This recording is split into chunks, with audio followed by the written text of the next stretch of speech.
Well, here we are again in the middle of fall, just randomly out in a state park somewhere, trying to think of things to do.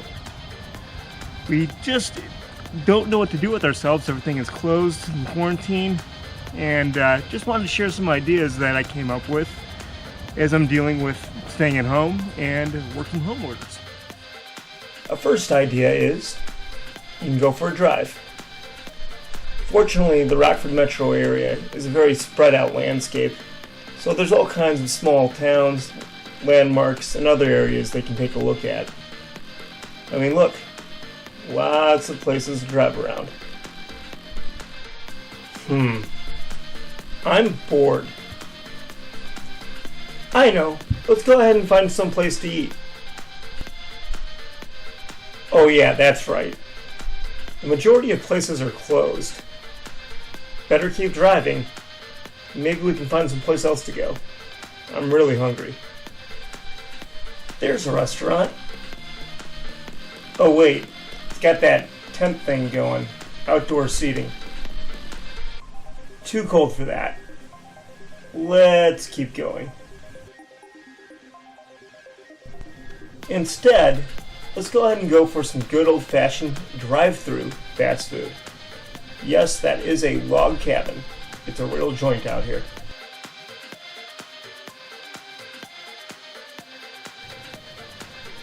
Oh man, that's a line. This could take a while.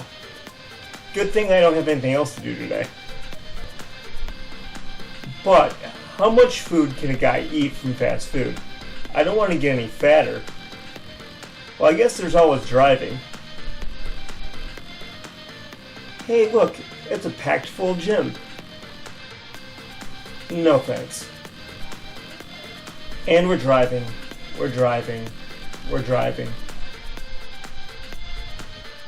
Maybe a sporting event. Oh yeah. These are deserted too. That's not fun.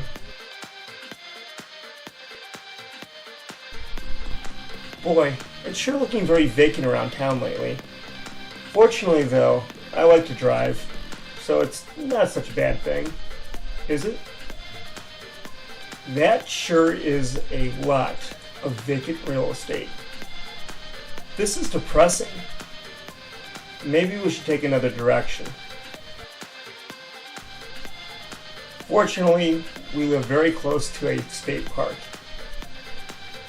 Driving in here can easily burn a half an hour, so we'll go ahead and go with this. It does look really nice out here though. I'm glad I came out here. Which brings me back to full circle. The kid's getting restless. We should probably let him play for a little while. Let him burn off some of those excess calories and energy. Burn off all that fast food. He seems to be having a good time.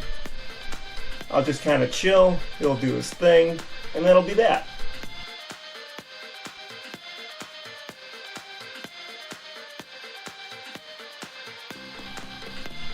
And he just went splat. Fortunately, kids are very resilient to injury. They're bouncy and spongy. That being said, it'll probably be a good idea if I hang by a little closer, just to make sure everything's okay, and stays that way. I'm really glad the kid's having a good time out here. It's cold out, he's burning energy, staying warm. It's cold out. I'm not moving. I'm not getting any warmer. Maybe I should stand up. Standing helps, but man, I'm getting kind of bored. It's so boring, my cane fell asleep from being bored too. No offense, kid, but maybe it's time for a plan B. I am grateful to say that in the past several months I've been able to work from home. This keeps me from having to do a long working commute. The only downside to that is it keeps me around, but it doesn't necessarily keep the kids any more busy.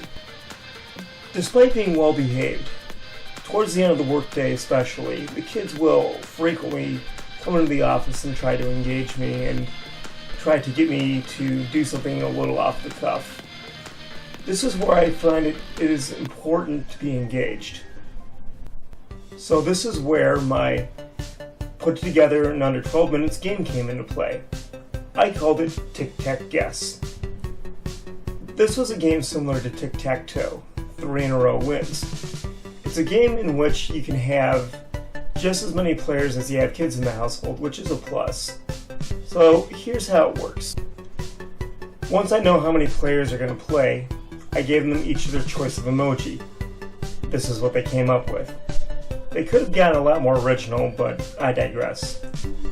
I allowed one of the kids to pick a theme, and as you can see here, once again, 3 in a row wins, or the most squares wins. Most points gets the square. Once we decide on a theme, categories are then assigned to each square. The object is the kids will draw a drawing based on each category. I award points based on what I see in the drawing. We'll give 1 point for originality, 1 point for effort, because sometimes, as you'll see, some of the drawings do get a little, let's just say more effort can be put into it. I do offer 1 point for a wow factor, just in case I'm blown away by the drawing. And then finally, I do a 2 points if I make a correct guess of what they drew. This way I'm able to balance out the skills of a 9-year-old versus a 4-year-old. And this way everybody gets to play, nobody gets upset. It's the only real fair way that I can think of to keep it balanced. So today's theme was family, and the categories were as follows. Something kids like, popular family pet, what do grown-ups want, what's my job, as in I'm a kid, what's my job in the house, something I can do to help, as far as I'm a kid, and what is something I can do to help the household, best holiday, best dinner, what I like to do with the family, and something that mommy loves. The real cool thing with this kind of a game is you can really be playful with the theme and get creative. You can teach the kids something. You can teach them some life lessons, some morality. Just have some fun with it. This is always something I've enjoyed to do with the kids. It sparks imagination, and it also sparks potential learning experiences that they could have. I won't show all the squares for this particular game, but I went ahead and picked a select few, just as a demonstration. Here we have an example of something I like to do with the family, which I was able to correctly guess, and this was the kids and mom and possibly me watching TV. True enough. I like the creativity of it, so I went ahead and gave a 1 point wow factor, 3 points for the drawing. Here we have an example of what does mommy love? And here we have mommy and all 3 kids. Very sweet. And this is the kind of thing that mommies love to see, I would assume. So, 3 points. Here is another example of what does mommy love, this time done by the 4-year-old. Mommy loves the pool. True enough.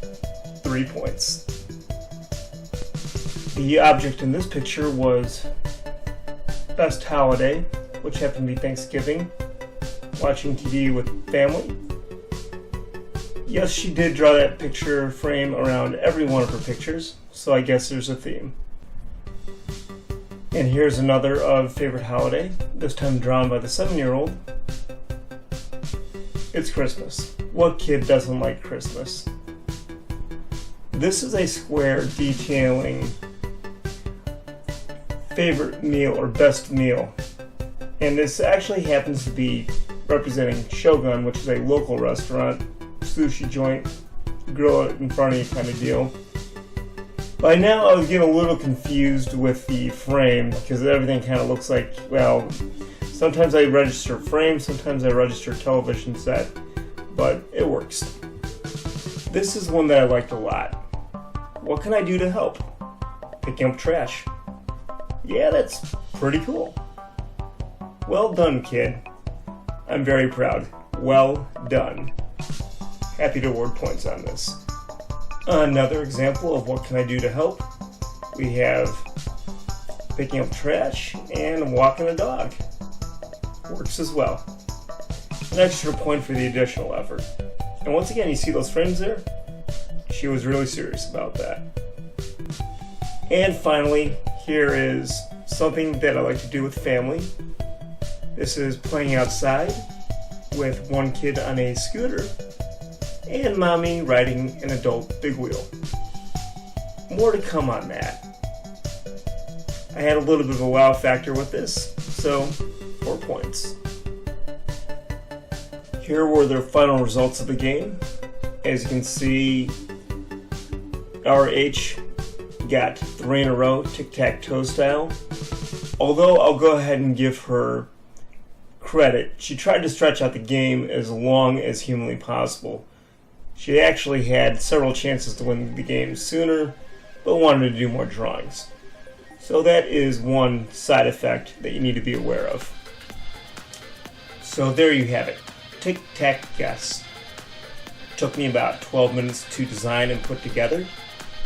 I got to be engaged with the kids. They got some attention and got to learn something. I got to teach them something. I did lose the 4-year-old's attention, admittedly, after the second drawing, but that's okay. He tried and he got to be part of it, so that's a win.